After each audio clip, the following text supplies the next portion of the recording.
You're listening to the Greeks Gridiron, live with Athan Hristodulu. Good afternoon, everyone, and welcome back to the Greeks Gridiron. I am Athan Hristodulu. It's November 2nd. Trade deadline day is here. On top of that, we are doing our weekly power rankings video for all 32 teams. A lot to get into with you guys after a pretty tight Monday night matchup between the Chiefs and the Giants, where the Chiefs came out with a close win of a score of 20-17. So, as always, if you enjoy what we're doing, make sure you like, comment, share, subscribe, and we are going to go right into these power rankings. So, let's go ahead and talk about some Week 9 rankings, shall we? We'll start with the first 7 teams here, 32 through 26. I'll pull them up onto the screen now here for you guys to see. If you're looking at the very bottom here, Texans have been sitting there at number 32 for a while now. They just kind of continue to get blown out by everyone that they're going up against here. So not much to say. They're just continuing their slow kind of dismantling of the roster. Today is the last day that they have an opportunity to move Deshaun Watson. They just moved Mark Ingram last week. So keeping an eye on that situation throughout the day. We'll have to see what happens there. But right after them at number 31 is now the Detroit Lions, who, after having some competitive games, have just kind of been getting whopped themselves. So I have them slipping back down to number 31, the only team without a win. But I do think that if the Texans and Lions were to play, I think that the Lions would be able to get an upset win, quote unquote. I'm air quoting if you're not watching this, over the Houston Texans. So I do have them sitting at 31, despite the fact they have no wins. They've had some really close games with some good teams, and you still can't take that away from them. Sitting at number 30 is a team that continues to have offensive issues and is in the front running for that Deshaun Watson sweepstakes should they get the deal done. I expect this team to improve. I don't know by how much, because I think there's more problems than just the quarterback at play over there in Miami, but another tough loss this week to the Buffalo Bills in their division there. A game that was pretty close up until like the fourth quarter or so, and then things kind of just separated from there and got worse and worse for the Dolphins. Sitting at number 29, coming off a bye week and a big win over the Dolphins the week prior, the Jacksonville Jaguars went out and played Seattle with backup quarterback Geno Smith and did not get much done on any side of the football there. Their defense just kind of let everything get by them. The offense did not really do much. I think Trevor Lawrence threw like 50 some odd passes. I mean, you have to find some balance there. I understand James Robinson went down, but you can't just abandon the run game. I remember Urban Meyer was saying he wants like a 250 split of passing and rushing yards, which is very hard to do in the NFL. But I mean, I don't see where those numbers are, if even with or without James Robinson, if that's their goal. He definitely did not try to approach it this week. But again, the Jaguars struggling, have them sitting at number 29. At number 28, they moved up 3 spots, I believe, on my power rankings this week here. The New York Jets. Talk about playoff contender killers. This is the second time now that they have gone after a team in the hunt for the playoffs and taken them down in upsetting fashion here. Mike White came out 405 yards, only the second player since 1950 to do so, the other being Cam Newton in his first start. Unbelievable stuff from the New York Jets. I have no words to describe that whole situation. It's very weird how they just kind of keep coming out of nowhere and knocking off teams that they have no business beating, whether they're just being overlooked or they have maybe a little bit more in the tank than some other people have maybe thought going into the game. I don't really know the answer to that, but I do know that the Jets now have 2 wins, and it's over the Tennessee Titans and the Cincinnati Bengals, who are both in the thick of the playoff race right now in the AFC. A lot of surprising stuff coming out of there. And I kind of mentioned it during my recap video yesterday.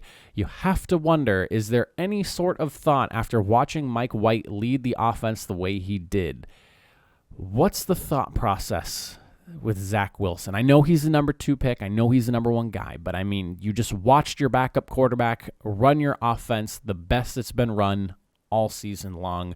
That has to even sprinkle just a tiny bit of thought in some of those people in charge's mind. At number 27, we have the Atlanta Falcons, who fall down here after taking a loss to the Carolina Panthers. Calvin Ridley being gone with mental health issues and that sort of stuff, and I wish him the best. Good luck with all of that. This is going to put the Falcons in a really tough spot, because now your lead man is your rookie Kyle Pitts that you just figured out how to really use like in the last few weeks. I think there's going to be a lot more attention put on him, which is really just going to limit your offense, because I would say a lot of this offense went through Matt Ryan, Ridley, and Pitts, and without Ridley now, you're kind of in a tough spot here. We'll have to see where the Falcons go, but in my personal opinion, I just don't see a ton of really good things going on for them at this very moment. Then at number 26, falling down the board as well, we have the Washington football team, who lost to the Denver Broncos 17-10 in a game that I picked Washington to win. I expected them to be able to move the football a little bit more, and with the struggles that the Denver Broncos offense has been having, I thought maybe they'd be able to capitalize on this one, but they could not, only putting up 10 points against a Denver defense that has done pretty well this year, but ultimately, Washington football team has been relying on Heineke to be the guy since Fitzpatrick was taken out with a hip subluxation, I believe is the name of the injury. And some weeks he looks really good. Other weeks he looks like the backup that he is, a guy that was playing in the XFL not too long ago. And you have to wonder what's going to happen once Ryan Fitzpatrick is healthy, if they're going to bring him back and throw him right back in the starting spot, if it really is Heineke's job. A lot of intrigue going on with the offense there and kind of what they're going to do moving forward once they have the opportunity to bring Fitzpatrick back, if he ends up being ready to go for some point in this later half of the season that we're moving into. The next 5 up on the list, we're looking at number 25, and we have the New York Giants, who do not move on my board. They just because of other teams losing and whatnot and winning, I still have them sitting at number 25 here. A tough loss to the Chiefs there. Joe Judge was saying something about headsets not working for this team, and that's why they keep having to call timeouts in weird situations, not blaming the NFL, but bringing it up and mentioning it, saying it needs to be fixed fast. There's obviously a lot of injuries going on with them. I watched them lose 2 receivers during that game. The injury bug has bit them multiple times in the same place at that. So the Giants are in a really tough spot, and whether it's coaching, whether it's personnel, whether it's the injuries, I feel like there's a lot working against them at this point in the season. I remember when I was talking about them early on, I was saying that everything has to go well for the Giants in order for them to compete, especially with like all the additions they were making. They were looking solid. The defense was really good last year. Now, when you look at this team, just about everything has gone wrong and has worked against them, and now they are sitting at number 25 here in Week 9. For number 24, we have the Chicago Bears, who, funny enough, without head coach Matt Nagy, had probably their best offensive performance of the year against the San Francisco 49ers, who have a pretty good defense. I think it's rather hysterical that, Justin Fields comes out and has his best game without him there. This was kind of what we expected to see from Justin Fields, at least as a rookie here. He flashed his talent, his ability to run, his ability to throw, and Bears fans seeing that have to have at least some glimmer of hope now. I don't know how much it speaks to the coaching situation in Chicago that they had such a good game offensively, but when you look at what the defense did, it's unfortunate because the defense has been pretty good all year, but minus Khalil Mack, the defense looked not great going up against the 49ers team, and the offense finally gets some substance going there, and then ultimately the other side of the football, the defense can't hold up their end of the deal. So unfortunate stuff for Chicago, and I have them at 24. Broncos set at number 23, getting their win over the Washington football team. Offense still looking like they're having a very hard time moving the football. I just don't understand why, because there is my cat is here. Hello, Gravy. What's going on, buddy? I am going to move you off the desk because I'm recording a video. Thank you. The Broncos offense continues to struggle. They have some pretty good pieces offensively. Teddy Bridgewater cleaned up the turnovers he had from the week prior, which is good to see. But ultimately, this offense just feels so limited, and there's no real big splash plays coming from them. They just can't really seem to move the football. But the defense, however, has continued to be impressive despite the lackluster offense that they're fielding. So much so that Nick Chubb should be back in the next week or so, and Denver felt good enough to trade longtime Bronco and I'm sure future Hall of Famer linebacker Von Miller to the LA Rams for a couple of draft picks, even willing to eat up $9 million in his salary just to move him out over to LA and get those picks. Then at number 22, we have the Carolina Panthers, who slide up the board here after a win over the Falcons.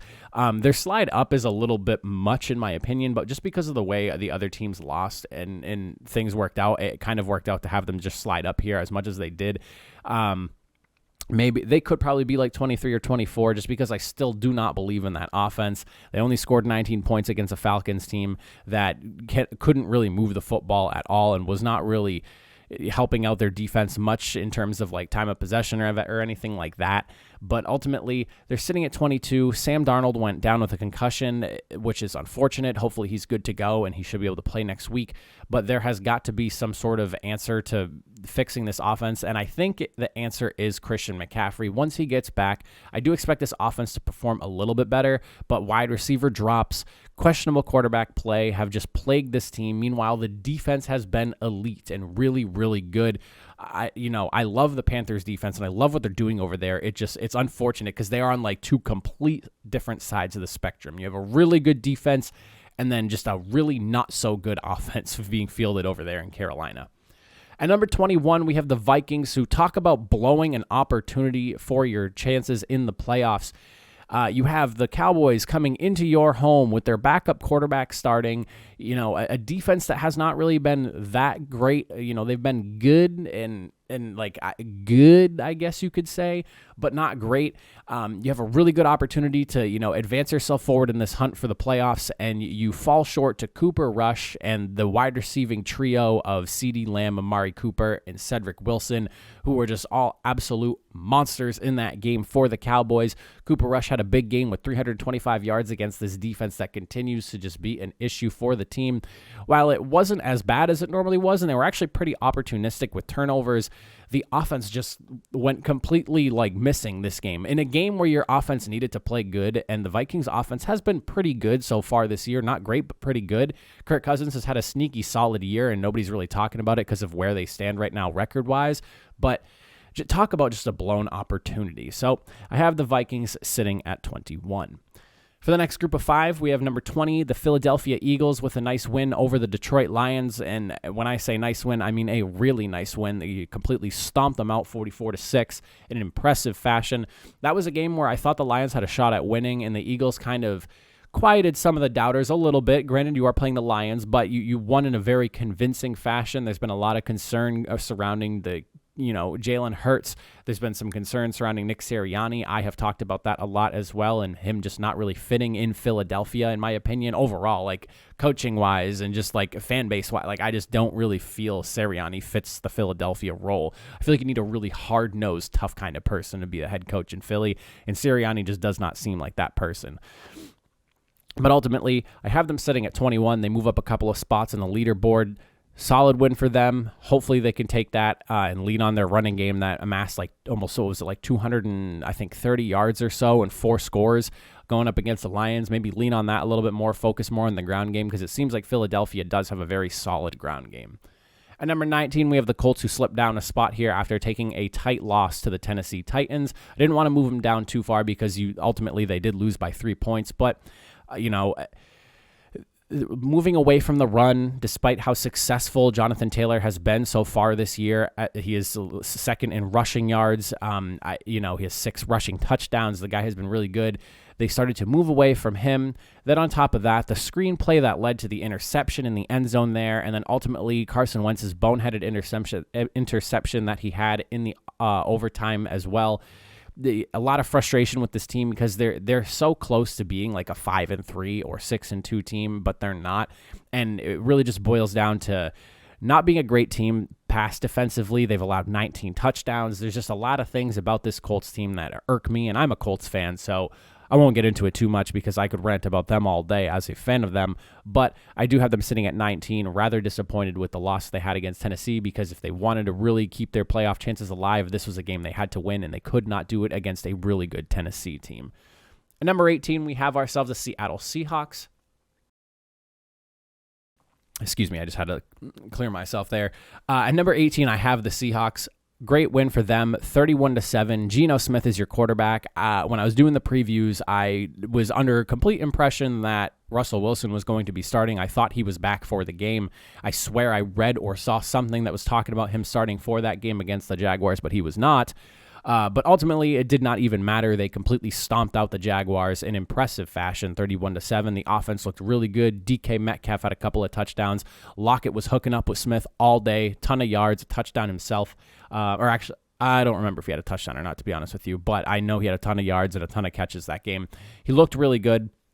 Overall, this is as good of a case scenario as you could have had. Geno Smith looked excellent, did a great job protecting the football, a couple of touchdowns. So yeah, Lockett did not have a receiving touchdown. It was just the two that he threw to DK Metcalf. So while he was moving the chains at Lockett, he was scoring with a big body DK Metcalf. And you love to see the way the Seahawks have been able to handle being very competitive without Russell Wilson. Obviously, you have to believe if they did have Wilson, they maybe would not have dropped the 2 games prior to this one, or maybe could have won one, lost one, something like that.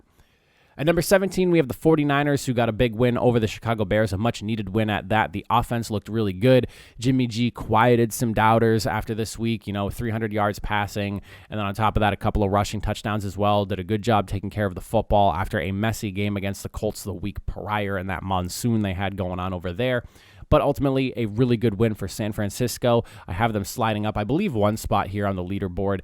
But, this is a team that is really going to go as far as the quarterback situation is going to allow them. I think the defense is still trying to find themselves. This isn't the defense that made it to the Super Bowl a few years ago, but it's still a pretty good one at that, and I really think this team boils down to the offense. It's some weeks Jimmy G looks really good, some he doesn't, which has kind of been the story of him while he's been in San Francisco.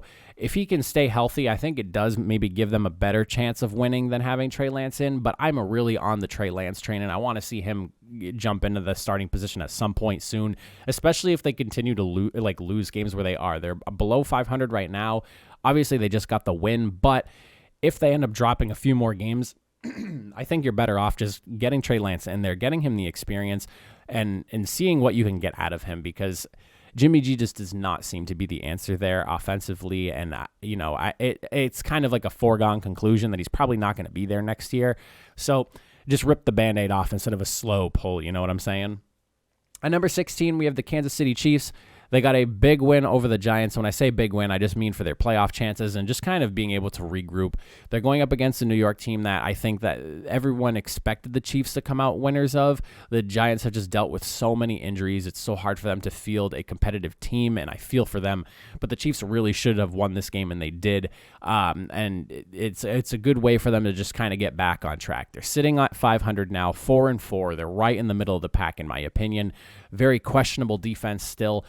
It looked a little bit better, albeit against the Giants team. Offense, Patrick Mahomes, another interception, but some really good throws. Things looked a little bit better this week. Granted, they only scored 20 points. We'll have to see where they go from there, but it seems like they're starting to rely a little bit more on standard offensive play as opposed to the backyard thing that they've been relying on. I think that's really what's starting to burn them, is the reliance of big play, Patrick Mahomes and all that kind of stuff, when you need to go back to the basics and start playing some good, solid football offensively. And it seems like maybe the Chiefs are starting to trend in that direction. We'll have to keep an eye on it because it's just 1 week, but good things for them at least here in week number 9. Coming in at number 15, I have the Cleveland Browns, who slipped down quite a few spots, losing to the Pittsburgh Steelers. I'm worried about the offense as a whole. Nick Chubb was back. Baker Mayfield was back. But, ultimately, Baker Mayfield had 200 and some odd yards. Nick Chubb was only able to rush for about 60 or so. This was you expected the unit to be a little bit more prolific than the unit that they fielded against the Broncos, and they were not. And, you had Case Keenum and Dearness Johnson lighting things up, and now you have your 2 starting quarterback and running back duo in there, and they underperform, in my opinion. Granted, you are going against a really good Steelers defense, but I just expected more from this Browns offense, and I'm starting to get a little bit concerned about Baker Mayfield's ability to play with his injury, and also just maybe the depth is not as good on this team as I would have initially thought. And I'm kind of coming to that conclusion. And I had somebody mention this in the comments earlier, in my last video, fool's gold, maybe for the Browns, maybe not, I don't know, but I'm kind of removing myself from the bandwagon here and just kind of letting it slowly stroll away as I walk beside, just kind of watching. I don't really know, but curious as to where the Browns go from here. At number 14, we have the Chargers, who took a tough loss to the Patriots. It seems like the recipe for beating Justin Herbert and that offense over there is held in New England and in Baltimore, as Baltimore blew them out not too long ago. And then ultimately Belichick has had his way against Herbert twice now. More so, I would say that reflects Bill Belichick's ability to beat down on inexperience more than anything. But in a tight loss to the New England Patriots, Herbert was flustered. The defense did not really play well against the New England Patriots team that's really still trying to find their identity. The run defense, continues to be a problem over there in LA. 141 yards total of offense, or total rushing yards they allowed from the New England Patriots. They've got to figure out their defense there. The offense, I would say, despite the struggles, played fairly well. They put up 24 points. It's really just the defense, that run D, needs to get figured out. You cannot be averaging, I think it's 169 yards a game on the ground and expect to be winning football games. That is a very high number. It is worst in the league. They have to correct that. At number 13, we have the Bengals, who obviously got upset over the New York Jets. We were talking about this as we were bringing up the Jets at number 28 there. I cannot believe they lost this game, but it's easy to overlook teams. I called this one a trap game for the Bengals going into it, and I was saying I really hope they do not overlook them in the Mike White-led group, and Mike White, sure enough, showed up and showed out with that 405 yards. The Bengals slipping out of the top 10 for, I think they were sitting in there for the last couple of weeks, so for the first time in a few weeks, but a little bit disappointed in the way they played the Jets. I really hope that this is kind of like a lesson learned that, you're a really good team, and Jamar Chase, really good wide receiver, is still a rookie at the end of the day based off of his play that week, or this week rather. But get back to basics. Look at what you did right. Look at what you did wrong, which was a lot considering you let a Jets team put up 34 points on you. See what you need to adjust with defensively, because I don't really think you should have been allowing Mike White to put up the numbers he was putting up against you guys. He did have two picks, but he had 3 touchdowns and 405 yards. You let their running back Carter over there just completely destroy you guys with like 150 some odd yards from scrimmage. Go back to the board, see what you did right, see what you did wrong, look at the tape, and just move on from here. At number 12, we have the Patriots. Big win over the Chargers. This was one I actually picked here. I kind of touched on it as I was mentioning the Chargers just a couple of positions ago. I really like what the Patriots are doing. I think they're getting better and better and better week in and week out. I think they are the best 500 team right now. They have been playing really, really well. And you can just see the progression. Defense is getting better. Offense is getting better. They're taking advantage of weaknesses, as Bill Belichick always does when he goes up against teams that he can play. You can see the confidence in Mac Jones, and it also feels like even Bill Belichick is play calling with confidence in Mac Jones. It was taking a little bit of time because I don't really necessarily know if Belichick wanted to go with a rookie week 1.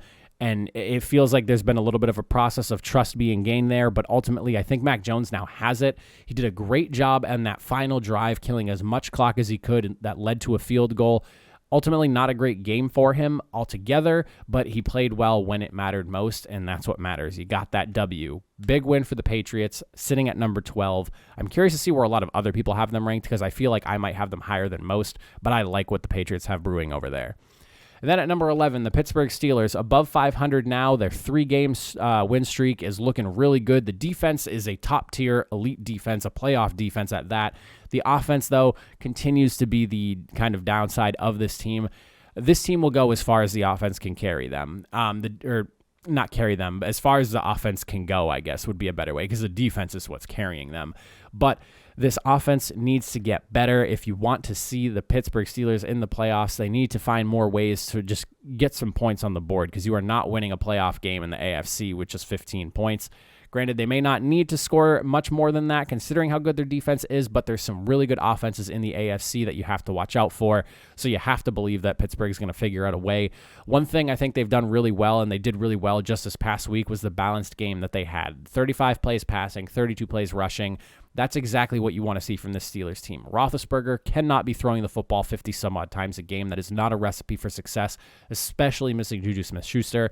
You have a new, young workhorse running back in Najee Harris, and it seems like the Steelers are starting to pick up that notion a little bit, and they're starting to run the football more and really lean on him. I love to see it. I think the Pittsburgh offense is heading in the right direction, but they are still amongst one of the lesser groups in the AFC, at least in that top portion of the AFC. Numbers 10 through 6, I have the Saints cracking the top 10 after a big win over the Buccaneers. Really loved what they had going on, but this, I have a feeling, might be short-lived. Jameis Winston is now out for the year with a torn ACL and a partially injured MCL as well. Big win for them. They seem to have the recipe to stop Tom Brady. even when they lost to them in the playoffs last year, the Saints did a really good job of just frustrating Tom Brady, and they do so every single time they play them. Brady does not have a great career record against New Orleans, whether it's just head coach Sean Payton and knowing how to game plan against him or whatever it may be. This is a team that is so good defensively and has all these great offensive pieces, especially their skill position players are just unbelievable, and Michael Thomas isn't even playing, and he's supposed to be coming back fairly soon from injury. It just sucks that now Jameis Winston's going to be gone. I don't know if they're just going to turn to Trevor Siemian or if they're going to look elsewhere for the quarterback position. Today is the trade deadline. Maybe you make a move for somebody for depth. Curious to see what they do. Sucks that Jameis Winston is gone, though. At number 9, I have the Tennessee Titans, who are in the top 10 now, doing a great job over there in Tennessee, racking up some wins after a tough loss to the Jets a few weeks ago, and ultimately that crushing loss they took in week 1. But I really like what the Saints are doing here. They looked really, really good in this game against the Colts. The defense, though, continues to be probably their weak point, in my opinion. Allowing 31 points to the Colts is a tough one there. The loss of Derrick Henry is going to be massive. You cannot replace him. I thought he was going to be out for the year because that's what a lot of people were saying, but it sounds like he might be able to come back. Best case scenario in 6 weeks. Ultimately, though, the time frame could be longer than that for him to recover. We'll just kind of have to see how it goes. He's getting surgery on his foot today, so hopefully he has a speedy recovery and this doesn't derail the Titans' offense, because when you look at that, that is a four-headed monster. You got Tannehill slinging the rock, Jones, Brown, Henry, one of the best offensive lines in the league. It's a really good offensive unit. The defense, though, and they need every single piece of that offense because, again, the defense is allowing a lot of points per game. They're allowing a lot of yardage.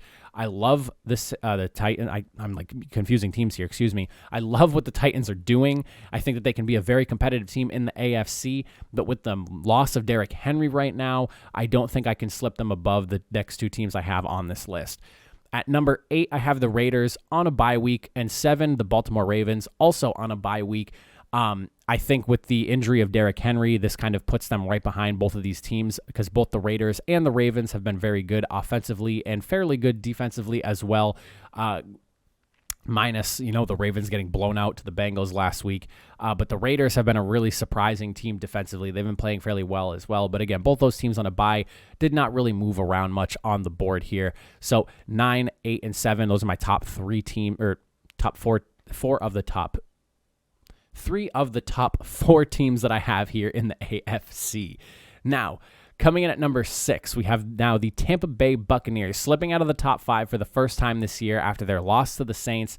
There was a lot of frustration, it felt, at the end of that game. When I was watching Byron Leftwich talk to Tom Brady before he threw that game-sealing interception for a touchdown, you could see them kind of talking, and it almost felt like Brady was kind of dismissing him. Maybe it was just the body language and the way it looked, and it wasn't actually that, but it felt like Leftwich was talking to him, and he was just being like, yeah, okay, yeah, and then he went out there in a really frustrated manner and just like ultimately threw that pick. It felt like he was forcing throws, trying to make the comeback happen, and ultimately it led to a really bad interception. I mean,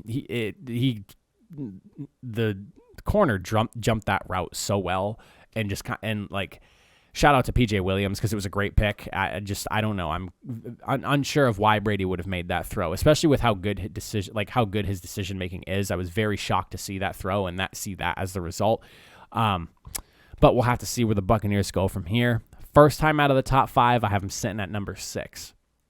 And now for the top 5 teams in the NFL, coming in at number 5, I have the Buffalo Bills.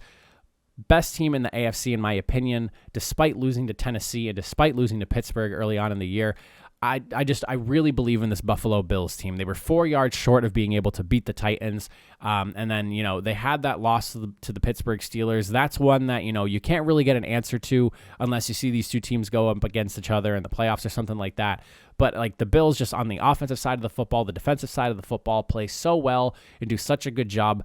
I have a hard time trying to argue anyone else above them in the AFC. Really like what they're doing. They're sitting at number 5, and I cannot believe that the top of the remaining 4 are just NFC teams the rest of the way.